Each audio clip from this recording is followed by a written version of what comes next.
Трошоците за производство растат, заработката паѓа. Земјоделците плаќаат повеќе за да произведат, а за своите производи добиваат се помалку. Ова го покажуваат најновите податоци на државна статистика. Во јули годинава, споредено со истиот месец лани, земјоделските производи биле поевтини за 5,5%. Истовремено трошоците им се зголемиле за над 4%.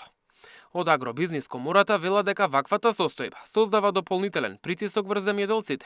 Оваа година агросекторот се соочува со сериозен предизвик.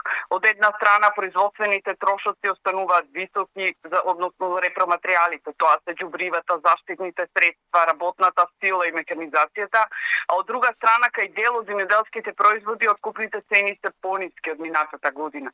Ова создава притисок врз профитабилноста и одржливоста на производството. Најголем пат има кај растителното производство, каде цените се намалиле за 6,8%.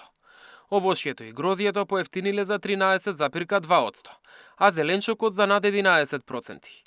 Од друга страна, цените на индустриските растенија пораснале за 19%, а компирот за 2,1%. Кај житата и оризот нема промена. Кај добиточното производство цените се намалиле за 0,2%. Во меѓувреме најмногу пораснале цените на ветеринарните услуги, а енергијата, горивата и мазивата се поскапени за речиси 8%.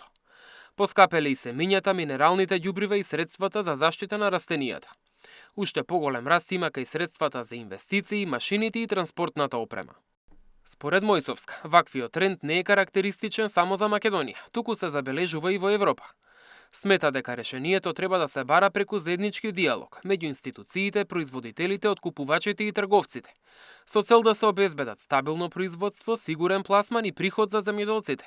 Ако земјоделецот не може да ја покрие производната цена и да оствари минимална заработка, тогаш се доведува во прашање идното производство и развојот на целиот аграрен сектор.